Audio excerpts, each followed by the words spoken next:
All right, we're here with our buddy Eric Lundgren from Big Battery. It's been a while since we've been able to hang out and talk, so this is going to be fun to catch up. Eric, how you doing? What's going on? I'm doing great. Zach, Jesse, thanks for having me. We are in the new factory. So I think the last time that we talked, I was in Los Angeles, and now we have the 309,000 square foot facility right here in Texas. So we're in the heart of the USA. 309,000 square feet. That's big. Yeah. When I was a kid, I always wanted to have a factory that had a train that came into it. And so now I'm living the dream. You have a train? Yes, there's a train that comes into the facility, which is pretty cool. And it's on 60 acres of land. So more than enough land to build. Everything's bigger in Texas. Not small battery, that's a competitor.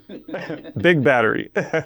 So we've been talking with you for years. What's changed over like the 9 or 10 year span here? Like it used to be you talk to people about batteries and solar and you get a blank stare. Has that changed yet for you? Do you think that we've entered a new era? Yeah, I mean, think about when we first started and we sent you the first ethos, and the question was, how hard are these to install? Nowadays it's all plug and play. It's getting to the point where it's red wire, and I love that. I love that it's easy and seamless, because the goal of this company was to make it affordable and attainable.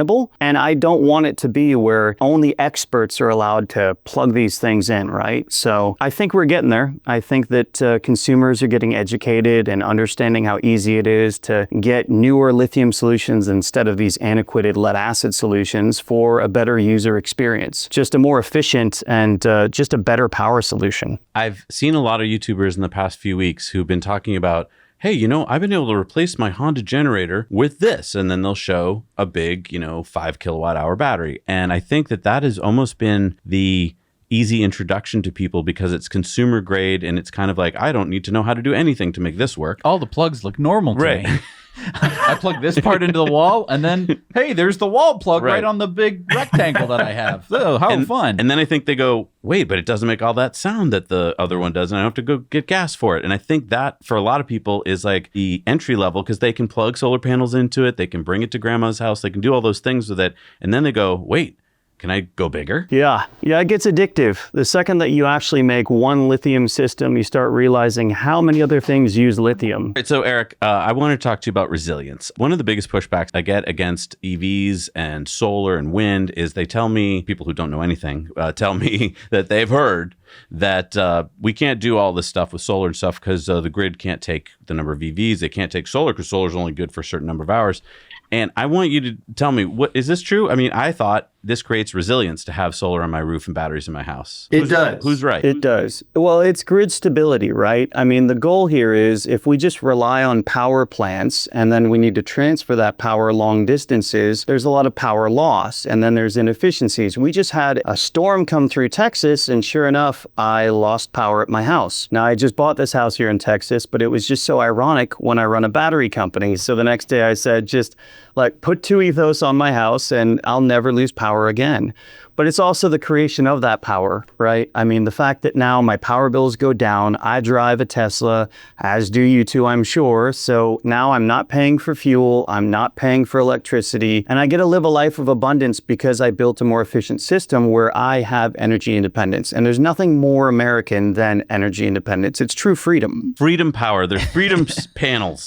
Freedom batteries, damn it. Absolutely. That's what we should have called the company instead of Big Battery. Everybody goes, but you make all size batteries. Why did you call it Big Battery? And the end goal is, to make batteries that are big enough to power cities, right? So we will be coming out with 5 megawatt hour battery packs and 768 kilowatt hour battery packs in high voltage. And that's going to be in 2026. We're working our way up there. I don't know if you remember when we started, but we had a little tiny 180 watt hour battery pack.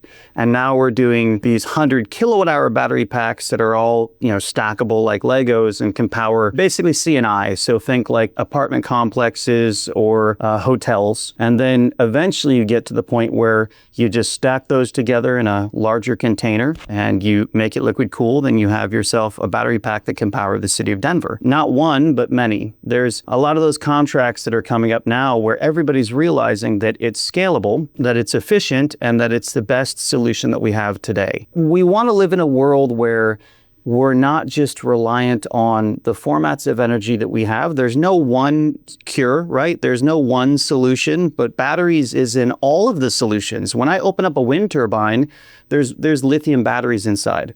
When my buddies are making hydrogen cars and they're the fastest hydrogen cars and they're selling them, they're calling me asking for batteries. So we live in a world where every efficient system needs energy storage, and that energy storage today needs to be lithium. And it needs to be LFP specifically. There's a big difference between NMC and LFP, which I'm sure you guys are aware. NMC is not a chemistry that we support here. We support batteries that we can make in America in 2025 and 2026. And so we want the commodities that come from America, right? So LFP, lithium iron phosphate. Lithium, abundant in the United States. I mean, we're finding it everywhere. Iron, it's prevalent in the Earth's crust everywhere, iron ore. Phosphate, we dump it on crops. So this is a battery that can truly be made in America. But wait a minute. I heard this is rare earth minerals. Like, that's all you hear when you hear the word battery, that goes along with it. But you're absolutely right. It's not, lithium is the eighth most abundant, element on the planet. It's not rare. Yep. And to quote Elon Musk, lithium's kind of the salt on the salad. It's not a big component. It's 2% roughly of the battery. Today, you got 86% of the world's batteries coming from China. Lithium batteries. But that's quickly shifting. After the IRA with the Democrats, where we tried to buy back manufacturing, and then Trump now putting up tariffs so that we can win manufacturing in the United States, it's a bipartisan issue. If you're a consumer, you want an efficient solution that's going to serve you best. I want to drive farther. I want to go faster. I want to be able to have the freedom to unplug. If you're, somebody who cares about sustainability, you're going to want to make sure that you have a green solution, something that is, going to make the world a more environmentally friendly place and sustainable, right? I mean, long term, these batteries that we design are designed to last for 16 years. So we have a 12-year full replacement warranty. They just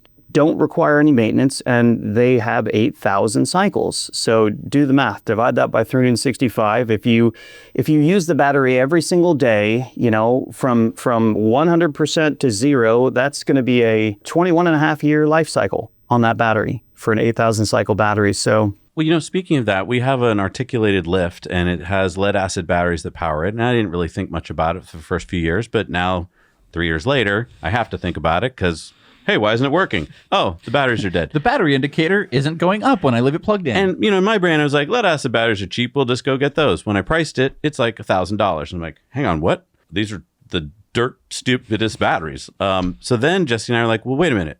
We're into lithium batteries. Why don't we replace them? And we're like, yeah, we went to your site. We're like, oh, these drop right in. So I think, we did a little research. There's like 6 million of these things in the United States right now. I think there's a lot of people who don't know that when that day comes, which is coming soon for them, that they have to change those batteries out, they can put in better batteries. Yeah, usually consumers are buying, a scissor lift, and then 2 years down the road, they become a customer of ours when they realize that, just like you, they don't want to replace with an antiquated old technology that they're going to have to replace again in 2 to 3 years, right? So they go with lithium, and we designed a Trojan, a battery that is the exact same form factor size as a T105. So it's a standard lead acid battery size so that you can take out your current battery, pop ours in, and plug it in. It's that simple. I'd love to send you guys some just to play with. We actually designed them for United Rentals, the largest rental fleet in the United States, because they had a problem with the service contracts. They were paying $120 million in service contracts over 10 years, $12 million a year just for somebody to drive out and fill up the batteries and check the batteries. And when you had one lead acid battery that was low, they replaced the whole string of these batteries. It was very costly. So for them, the ROI would be about 2 years. For you guys, it just makes sense. You'll be able to plug these things in, and I promise you, for a very, very long time, you're never going to need to do anything. There's zero maintenance. And also, I think we want to add a little solar panel on there so we don't even have to think about charging it, But wait a minute, Eric, I just thought lithium's light. And we need the weight, right? Because we're going to tip if we don't have the weight. We designed a solution for that. So we have a counterweight that comes with our batteries so that when you plug these in, you don't need to worry about the counterweight at all. It comes with the unit, and it matches the same lead acid batteries that you're taking out. So it literally is just a plug and play solution. You drop in the counterweight, you drop in the lithium, and now you don't have to worry about it at all. Plus the charging time. You're talking about you can charge it for 2 hours and run it for 20 hours. And the other thing too is, mean, we've been designing these, scissor lifts. We have a boom lift, all sorts of different vehicles and tools. And they've all been designed for lead acid in mind. And so they're like, well, what the hell do we do with these gigantic, super heavy lead acid batteries? When do you think the industries are going to start to realize, hey, we could make lighter, more efficient vehicles and tools that don't need to use the lead acid batteries? We don't need to bother Big Battery with a giant counterweight. We just use one of their batteries. It's tough. The OEMs, a lot of OEMs are still stuck to lead acid, and trying to get them off of lead acid is difficult. Their solutions are designed around lead acid. If you look at like golf carts, for example, the chassis themselves are designed to hold the weight of lead acid. So at times we have to actually put counterweights in our products for specific applications just so that they'll run properly.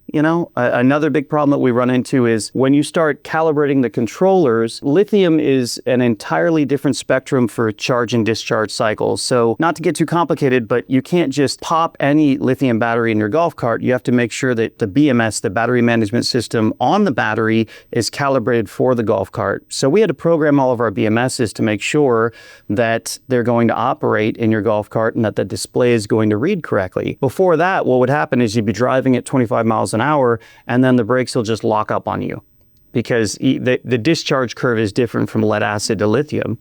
So we actually talked to a major golf cart company that was having their customers sign non-disclosures and basically sign like waivers saying if the brakes lock up, it's not our fault. And we quickly helped them solve that problem within 2 days just by re-engineering the software. We build batteries that are open source, open comms, so they work in every application. But some OEMs don't want to give us their programming, obviously, because it's their internal IP. When they do give us the ability to connect with their product, what they find is that we're able to create a safe battery that allows their product to perform a lot better, right? I mean, when you get a brand new golf cart, it goes 18 to 24 miles, and that's ridiculous to me. I mean, we built a golf cart that goes 128 miles in range, and that's using off-the-shelf batteries that we have, just Huskies in parallel. I would love to get to the point where a lot of these OEMs embrace lithium technology and that it's kind of a standard in the OEM applications, but unfortunately, when you look at heavy industrial equipment, when you look at golf carts, when you look at RVs, they're still using lead acid, this 1900s antiquated technology. Like, it's crazy to me to think how much more efficient lithium is, but yet a lot of industries are still lagging behind. It's so interesting because if you did design a golf cart with lithium ion in mind, then the whole thing can be lighter because it doesn't have to support enough lead acid batteries to give it the piddly 12 to 24 miles of range. It would probably have, let's say it has the same range. Well, now you have a much tinier, lighter battery, which means that the frame can be lighter, which means that the brakes can be lighter, which means that the tires can be lighter, which means that the whole thing's cheaper.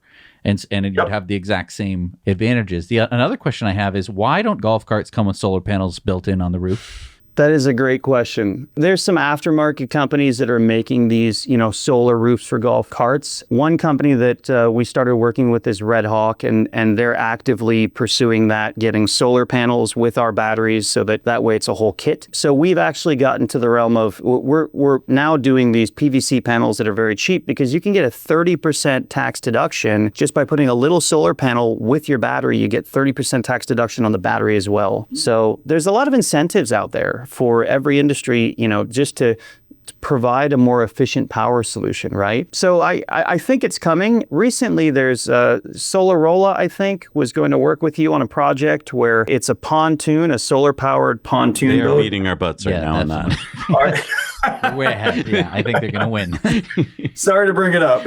We brought it up with them, and literally a week later, they are just almost at the finish line. I know. We're like, oh, is anyone have a pontoon boat? Yeah, we're lagging.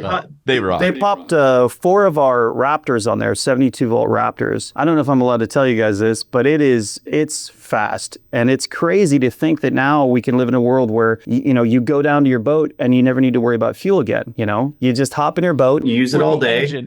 Oh, I know. Yeah. I mean, that's the worst part. What was the words of wisdom? The happiest day is when you buy the boat and when you sell it. But now it could be every day that you go down to the marina. It's already charged up because it could have been sitting in the sun with a solar panel on the roof or a whole solar roof of them and just ready to take you on a full day adventure. Yeah. There's so many things like that, which I feel like we are just in the future on that we know is coming, but when we talk to most people about it, they're like, what do you mean electric pontoon boat? Right. Like, yeah, it's not hard to do. Well, and I guess the big one, the one that people care probably the most about and spend the most on is their homes. Yeah. And I think that from where Zach and I started about 10 years ago, longer than that, 2013, so that would be 12 years ago, you got your solar installed by Solar City, power purchase agreement, you're still paying Tesla for every electron that you produce. I should have bought it myself. The system itself would have cost you $30,000, and that was just the solar panels. Plus, we have power walls. Those are super duper expensive. So, like at the end of the day, a system like that from a company that takes care of it for you, and they don't even hold your hand; they just come and they do it. But it's super duper expensive. And I mean, we were thinking about this the other day. If we were to do the same 9 kilowatt system, first of all, we would have designed it better. Yes. Second of all, if we used ethos batteries, we would have saved a ton of money compared to what you would have spent on the Tesla Powerwalls. Yep. Have people started to figure this out? Well, you guys are using an ethos battery, right? Yeah. Yes, of course. Yeah. But I mean, like, back in the day, though, we got the Tesla Powerwalls and we were very excited because, the whole power grid would shut down around us and we'd be the only house that had the lights on in the middle of the night. But I mean, have more people started to figure out that they could do an ethos battery for far, far less than like a Tesla Powerwall? Yeah. They're starting to understand that it's not magic. We're trying to pull away the curtains and show this isn't sorcery. This is how these parts function. And, these kits that we sent one out to you guys, and how long did it take you to install? Not long. Not long. I mean, in the hours. It was more work getting them down the stairs into the basement than it was to actually plug them all in, because it's just 2 wires. Like I always thought stuff like this was like you had to have an electrical engineering degree, or you had to be some kind of real whiz, and you'd be looking at all these like minuscule geek, wires. No, this is like seriously like 3rd grade circuits stuff. This is like when computers went from having to like have a computer science degree to put them together to when it got to be plug and play and it's USB. Like we're at the point now where no one's worried about USB, adding a peripheral. I feel like that's where we've gotten to, Yeah, I call it my mother's test. I send my units to my mother, and if she can install them, I know that it's good for the average consumer and that nobody's going to have any issues, because, and she'll call me up and say, hey, this wire should be a different color. And we've actually incorporated solutions from family members first when we're doing beta testing. We have a new product coming out now that is just, it's crazy how far the prices come down. When we started this company 8 years ago, it was $900 a kilowatt hour. This new product that I have coming out, the Nexus, is $210 a kilowatt hour. And that's with inflation. Right. That's with everything that's happened. It's amazing. Oh my gosh. Well, I wanted to ask you about that. So you're in the world of batteries. When we started the channel, like you said, like everything had to come from China. I mean, when Tesla started, they could only get their batteries from Japan and China. Where do you see that today? I feel like there's every week reporting on more and more battery factories going online. It feels like we're catching up to the demand. What do you think? It's a bipartisan issue. Democrats, Republicans, environmentalists, consumers, we're all pushing in the exact same direction for different reasons. But when that direction that we're pushing in is the direction that we've chose to head in by creating this factory in Texas, it's about making sure that we can get lithium solutions out to everyone that needs them as the most efficient solution in America. And the fact that, Democrats, they tried to buy it back with the IRA. And when that happened, 400 gigafactories broke ground in 2025. It's massive. And I love it. And tariff now, Trump tariffs, that's helping us a lot just because we don't have to, it's pushing the industry into the United States. I spent 6.5 years in China working with a lot of Fortune 500 companies doing manufacturing in my early 20s. And when I was there, I just witnessed all of the offshoring. It seemed to be like everybody was winning in business, was offshoring their products to China. And I watched as we thought that we could control that by sending our managers over and saying, oh, they're not going to steal our IP. And I watched as, those managers became irrelevant and the workers started their own factories. And I watched as China just we got behind the 8 ball when it comes to manufacturing, especially battery technology. And now I get to witness that coming back to America. And I get to be a part of that. I get to be a part of watching all of these battery factories sprout up here and solving the same problems that were being solved over there. I mean, it's the American dream, right? Like, we want to be able to have our own energy independence. And we're not going to get that by buying batteries from China. And we're not going to get that by relying on these old antiquated technologies. Not to say that there isn't a place for, these older antiquated technologies, but I would like to see a world where we use the most efficient solutions so that everybody can have energy abundance, and so that we can live in a society where you can leave your AC on because you're making your own power and you know the sun's coming up. You can go out and drive your car farther and not worry about the gas bill because it's half the price, right? So living in a world like that involves embracing new technologies. And here in the United States, I mean, politicians sometimes are off on their timelines, and specifically I watched a politician yesterday say, we have the ability to manufacture batteries 100% in the USA. And I kind of gulped and I was like, you're a little bit ahead of the time. It's going to be about, I'd say, Q2 of 2026 when you can do full made in the USA, unless you're Tesla. I mean, they set up their gigafactories a lot sooner than most. The problems that you come across, we have the commodities here for cells, but what we don't have is the ability to refine those commodities and the tooling yet here, but that's all coming. I'm watching all these gigafactories now setting up full automation in Illinois, in Michigan, in Texas, and I'm watching all of the supply chain shift. So for all of those non-believers out there when it comes to, the IRA and whether or not to support that, or the Trump tariffs, no matter what side you're on, just know that battery prices are coming down because of these decisions that the last administration and this administration are making. I love that it's a bipartisan issue. I love that the product that we make, the byproduct of it is good for everyone. You know, it's kind of security for my business model, right? If Democrats are in office or Republicans, it doesn't matter. And if consumers want the best solutions, that's what we're providing. And as we come to newer technologies that we can embrace, we will do so. But today, LFP it's the leader. This common fallacy, you'll read all these articles of people that say, well, there's a newer chemistry and it's going to come out for batteries and it's going to, revolutionize the game. And then I look into it and it's a button cell that's on a lab somewhere, right? Consumers need to realize that it takes 7 years for that to become something that is actually mass produced, right? So newer technologies are coming, but today LFP is the king, and prismatic cells are going to be in mass production in the realm of 105 amp hour to 320 amp hour, depending on the application. Mainly 3C discharge cells all over the United States, it's going to be able to allow us to get off of our lead acid addiction, this older antiquated technology, and move into something that's going to allow you to do cool things. Like, for example, RVs, right? I bought an RV and I get my girlfriend and I go, we're going to go out and explore. We're going to go on this cool adventure. And we drive for like 3 hours and I end up parking my RV next to another RV on both sides. It's more densely packed than your own home.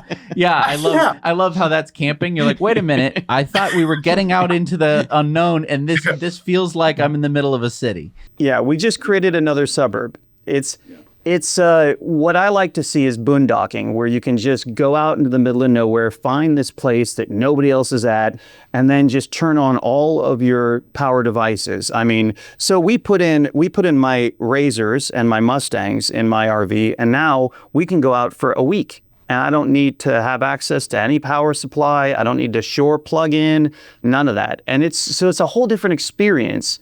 And I guess that's the cool thing about what we do. It's not, our engineers make this box, right? And it's not sexy. It's cool to us, but most people look at it and go, what's it do, right? But then it's really cool to see what people use that box to do, right? And the experiences that they have, it's just basically, it holds more energy. It holds 3 times more energy, and it's able to discharge it at 6 times that of lead acid, and it's able to charge at 5 times faster than lead acid, but it's still just a box, right? When I take that box and I put it in a golf cart and it can go 100 miles in range, that helps ranchers that need to, that were on the, they didn't want to switch over to electric even though it's more efficient. because of the fact that, they were worried about range anxiety, right? And now they don't have that worry. We talk to people that have boats and are now putting solar on their boats and never needing to worry about fixing their boats anymore. All of that maintenance goes away. Now they just go out and get to use their boat and have a great time, And it's like they don't need to worry about being stranded on the middle of the lake because that battery pack that they have would run that boat for 2.5 days, and it's one battery pack, right?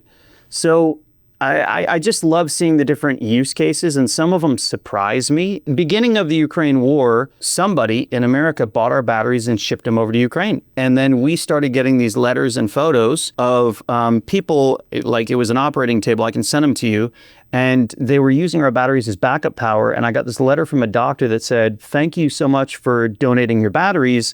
It saved this man's life." And this battery was not designed for that. It was just, it's a box, right? It's a box, and then what you do with it. I think that was the coolest letter that I've ever gotten at this company. We didn't donate that battery, but it's cool to see that somebody bought them and donated them and used them in that cause to save lives when we originally designed that battery to power homes. Right? Yeah, there's a lot of different cases. Disney recently updated all of their camera systems to catch criminals, and they use solar and our batteries. Netflix upgraded all of their generators and found a 98% savings on the fuel because they would just take these giant generators and they would run them all day long, but yet that power wasn't being used. It was just being wasted. So now the generator only kicks on at the optimal 10,000 RPMs to fill the battery. And then, the battery does the 98% of the workload. It's these solutions that when you first start this company, you don't think of all the applications, but then all of the consumers and all the businesses and how they use the products that we make, it's just fun to watch. It's fun to be a part of. Yeah, I mean, I heard stories about in the hurricanes in the Carolinas, people came in and donated solar panels and batteries, and then businesses saw that and went, "Hey, why aren't we doing this when there isn't a hurricane?" It's the educational piece, and that's, I guess, where I'm just really upset at the media. I feel like this is a huge, awesome story that should be like in every newsroom. They should be like, "This is a great story. How can we push it more?" But instead, it's like, "Don't talk about it." Right. We've seen it happen again and again in Puerto Rico and other places where they've had devastation. Solar and batteries help solve that, and yet I still feel like if you talk to the average American, they're like, "What? How does that work?" And that's the sad piece. I just feel like this needs to be talked about. It's very much a teach a man to fish Yes. kind of solution. It just continues to work to the point where people are like, "Oh, great, well, we just keep using it." Why would I switch back to, some coal power plant that's, either on my island or somewhere nearby? Oh, I can fish now. I can make my own energy. So what do I need you for? And now that I control my energy entirely, especially once you have the solar and the batteries, then it's like, okay, maybe I'll have the grid for some kind of local emergency where my system is having trouble, but most of the time I'm going to be, like you're saying, I can just leave the air conditioner on because otherwise the solar panel is going to be generating energy and I'm not even doing anything. And people have this idea that like air conditioning is bad. I've talked to people and they're like, air conditioning is so terrible. It's so polluting. I'm like, the air conditioner doesn't pollute unless you pierce the thing and let out all the fluorocarbons or whatever. The well-working air conditioning machine doesn't pollute as long as you're powering it with solar and batteries. It's going to be great. And if you have enough solar and you have enough batteries, you can keep your house at 55 degrees if you really wanted to. And you're not going to be polluting the same way that people think that it's going to happen and that it's been vilified. Well, to that point, I mean, Elon talks a lot about trying to get us to a point where we put enough solar in the country or the world where we power ourselves that way. What do you think? Is that just pie in the sky, never going to happen, can't happen? Or do you think it could happen? I think it's definitely going to happen. I mean, the direction that we're headed in, when you look at the economies of scale and when you look at just the fact that the price is dropping as quickly as it is because of mass production, all of those naysayers eventually, the laggards, they have to catch up. They're going to find that these more efficient solutions are cheaper and better for the environment, and there's no reason not to. You almost have to let them have an experience where they realize the benefits of these new technologies, lithium and solar and being able to do peak shaving at your house. You talked about Puerto Rico, for example. We had a distributor in Puerto Rico that bought our product, and the first month he goes, "Yeah, I'm out there marketing and we're starting to move the product and it's moving okay." And then Puerto Rico had a blackout recently. And he called me up and said, "So I'm out of product.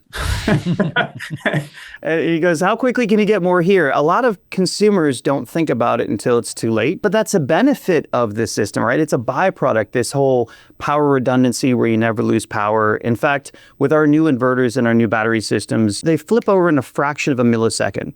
Probably the system that you have right now from us, it's so efficient that I've been in my house where we've had a blackout.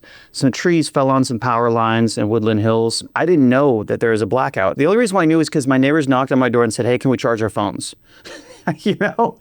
So, but that's not why we put the system on my house. We put the system on my house because I was tired of $600 power bills. I was powering my Tesla. I was powering my pools and hot tubs and all of my toys, right? And I realized, this is ridiculous. Now, at the time, I wanted to do a study. So I actually went to Tesla and said, hey, I want you to put a 9.9 kilowatt solar system on my roof. And they charged me $2.20 a watt. And today you can buy panels wholesale for 25 cents a watt. When I lived in China, the best panels were built in Germany at the time before China started mass production, and panels were $9 a watt. So just to think about in the last 22 years how that shifted, right? How cheap these technologies are. When you're at 25 cents a watt for solar panels, people ask me, well, how should I pair my solar on my house? And I usually say, well, how much will they let you put on your house, right? It's so efficient. And now the hardest part of any clean energy system was the batteries. They were the most expensive. It was like the barrier of entry. You couldn't afford the battery pack to go with your system. And now, since these battery packs, we've driven down the price to $220 a kilowatt hour. Now it's affordable for everyone. And the ROI is a matter of 2.5 years. That's insane. I mean, to think that you have a system that lasts 16 years on your house and your ROI is 2.5 years. Who wants, and you get redundancy. So you know that when you flip on that light switch, it's always going to turn on. I'm living proof of someone who wished, he's kicking himself that he did a PPA, a power purchase agreement, that I didn't just buy the system because I didn't really believe it at the time. I'm like, Tesla, you're going to have to pay for it. Well, and I'm like, oh, in a few years, it would have paid for itself. Although they were right. I mean, I remember at the time, electricity was 16 cents a kilowatt hour? Oh, it was like 11. And they were like, we're going to lock you in at 12. And I'm like, why would I want to do that? And he's like, because it's going to double. And it did. And it did. But I didn't believe it. We are paying less. Every electron coming from the solar panels is cheaper than the ones coming from the grid by a large margin. But I wish I had bought the system because it literally, I think, 3.5 years it would have paid for itself. I think we could replace it and still pay for itself faster. I mean, it's insane. Well, that's why we're talking to big battery. And that's what's so nice about Ethos is that you can just add more. Like if you just add another brick when you need it. Yeah. And I think that we have to destroy the narrative that you have to be an expert in order to do this. Yes. I met a guy the other day and he was like, yeah, I'm thinking about putting, I want to do a solar system. I already have, a solar system on my house, but I want to have a completely off-grid one. And I was like, yeah, it's called Ethos. He looked into it. I think it was a month later, I got an email from him with a picture and he's got a ground mount solar system in his backyard. And he's like, this was easy. I'm like, yeah, he was not some kind of super duper engineer type. This was not his area of expertise and he's able to install it. And I go oh, perfect. So now someone with a workshop or a pole barn, I don't know. There's so many different applications once you want to use some of the land that you have and you go, oh, great. I've got a big yard and I want a pergola. Now it could be a solar pergola and that could power all the cool stuff that I want, all the toys that I have out in my yard. Yeah. My lawnmowers, autonomous lawnmowers, my, outdoor electric ranges, whatever you want to do, it can totally be done. And the power abundance is something that we've never had. Right. Nobody's ever had power abundance except for people who've sneaked a extension cord into their neighbor's house or something. That's the only power abundance that has ever really existed. There's a Fortune 1000 company, I can't name the name, but they came to us and said, we want to do solar roofs and we want to do them for giant industrial projects. And I said, well, what's the cost? And they laughed and said, it's cheaper than the metal. It's more affordable for us to make the roof out of solar than to make it out of the metal material, the corrugated material that we were using before. And that's just mind-blowing to me to think like, okay, so now if I go to Disney and I'm in a parking lot and I'm going to walk through, to, the front door of Disney, I'm going to walk under this, solar awning, and it's going to power all of these EVs outside of Disney. And, now it's not going to be, I get the cooling effect. My car is not hot when I get back to it. And by the way, it's charged as a byproduct, and it's cheaper, right? Zach and I were doing calculations the other day on doing like a little solar side shed off of the house. And we were like, okay, so what if we did it the normal way? You get the plywood. We didn't get past the plywood. The plywood was more expensive per square foot than used solar panels. Yeah. We literally were like, how? Why do we need haven't the even plywood? added the shingles yet. We haven't even added the ice and water. Yeah. Nothing. And it's like, these panels are going to last longer than that roof. Yep. I mean, they don't grow moss on them, right. So it's going to last way longer, and it's going to be generating electricity that doesn't make any sense. Yeah. I think that it feels too good to be true to the point where I think even Zach and I haven't even approached that project because we're just like, yeah, we must be not thinking of something. Like they must expand in the sun and they'll crack or something. It's like, no, they won't. They're going to be fine. Exactly. It's amazing. That's why I love your channel, because you educate people. I want them to understand most of the knowledge that they get is from those who are around them, and hopefully somebody around them is like you who's actually done it, right? Actually, plugged it in, turned it on, saw your power bills, and you can say it's real, right? And they believe you. But I keep getting questions to this day of people saying, well, are you sure that I'm going to save money on my power bill? Or, well, are you sure it's better than my lead acid system today? And that's 90% of our calls. There are people that call in and it's, are you sure that this isn't? And we're like, yes, it works in your application. And yes, you're going to save on your power bill. But it's almost like you need to get past these common nomenclatures that aren't accurate anymore. Like we get people that ask, well, isn't lithium dangerous? I get that one a lot, right? Because they remember 10 years ago when lithium phones with small lithium batteries would catch fire, right? Our batteries are fireproof.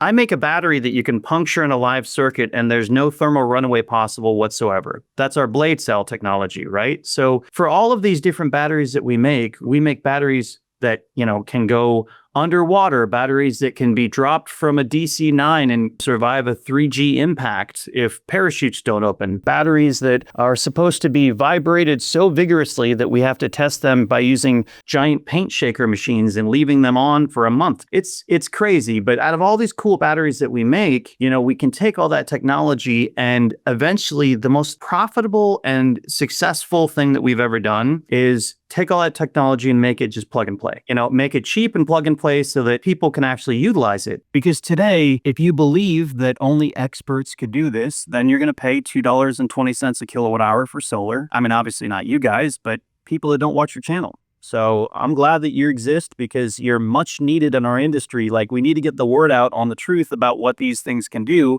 this new technology, and the fact that it is safe and that it is not expensive. It's actually the cheapest option. Well, and people forget that the sun, because it's always been with us, is this giant nuclear reactor in the sky, and we can take advantage of it. And instead, they leave that part out of the equation. I was thinking about this the other day. I've met people and they're like, we can't do solar. And I'm like, okay, do you like steak? And they're like, I love steak. I'm like, do you like the cattle industry? I love cattle. It's great. You get 45,000 head of cattle. And I'm like, what do the cattle eat? Oh, they eat soybeans, they eat corn. Where does the corn come from? Comes out of the dirt. Okay, what else? Well, you need the sun. You need. Whoa, there's the sun. Hey, you are eating a solar-powered steak, my friend.